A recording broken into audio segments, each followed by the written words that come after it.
Hey guys, okay, so I am currently at a campground. I'm not going to tell you which one, but I currently have electric to run my rooftop air conditioner, which is fantastic because it's supposed to be over 100 degrees between today, tomorrow, and the day after.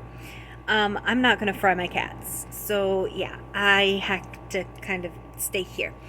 And I did put up some curtains, finally, so that's good. They work pretty well. Not gonna lie, they look a little hinky at the bottom because I had to like cut longer curtains and then hem them up, but they're fine. Looks great. The wall looks atrocious because I have yet to actually like paint the wall, but that's fine. I'll get around to it. And so I advise you to shop around. You shop around, and you shop all around because yesterday I was quoted over $300 for an oil change because of the size of my rig, the type of my rig, how much they're charging per hour, blah, blah, blah. So the guy was like, yeah, you're looking at over $300. And I'm like, oh.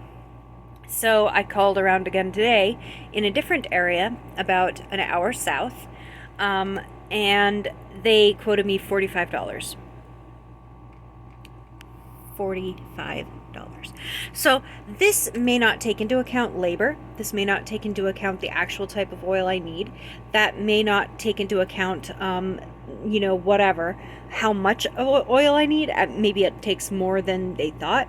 But even if they double that and add on an hour's worth of labor on top of that, that's still going to be half the price or less of the other guy. So shop around, make sure you know what is actually worth, and have fun. Yay. So another thing, so how do I put this politely? I am not entirely sure where I'm going to be going. I know I can't stay here forever. So I do have to plan out kind of where to go next. My savings are running thin, and my monthly budget is difficult because I have to get the money off of my cards. And one of the only places I could really do that is Walmart. So I gotta like go to Walmart, buy some stuff, get cash back on that. Then I'll have more cash for things like repairs and gas.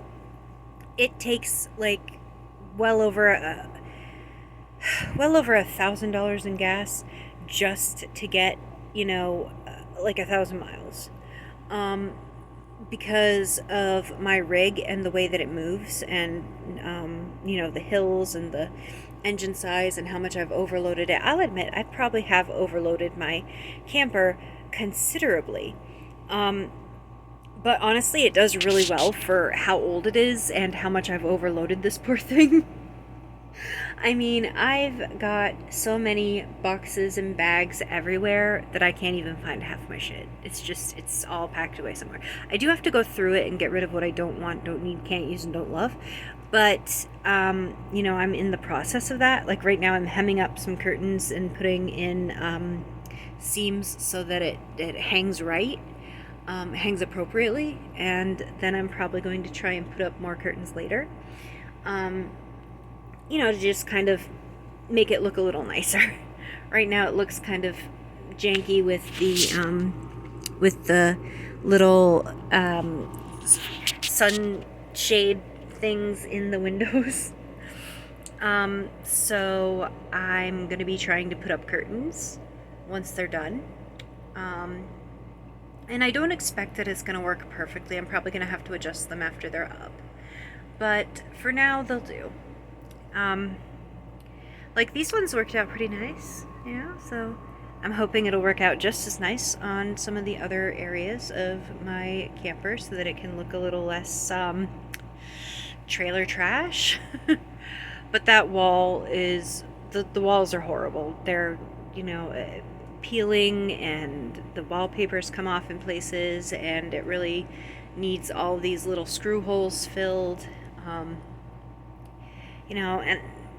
so it's going to be a lot of little things over time, but so far I'm happy with it, I guess. My cats actually ended up opening window up in the over cab sleeping area, unbeknownst to me. And I noticed it one day when I was filling up for gas. I'm like, is that the window open? What the heck? So then I figured out that as they crawl underneath some of the other space, they must have rubbed their backs along the turn knob and opened it up over time. Little rascals. Anyway, so that's just kind of a little quick update. I did take a bath in a public bathroom. I just brought a storage tub in and kind of, used water bottles to pour the water over myself, but it still made such a mess. I might have to bring a like a squeegee, like what you buy for wiping your own windshield off. I might have to bring a squeegee and kind of squeegee as much of the water as I can down the drain in the floor if I do that again, because there was a lot of water on the floor just by incidental splashing.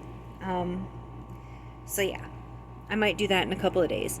If you use antibacterial hand sanitizer on the stinkiest parts of your body, you can still go a week without actually taking a bath, just baby wiping everything down and sanitizing some of the stinkier areas. You'll still smell a couple days funky, but for 2 weeks of no actual baths, it's going to be fine. You're not going to smell horrible. Just as a kind of a van life tip. Yeah, I guess that's it for today. I'm staying cool.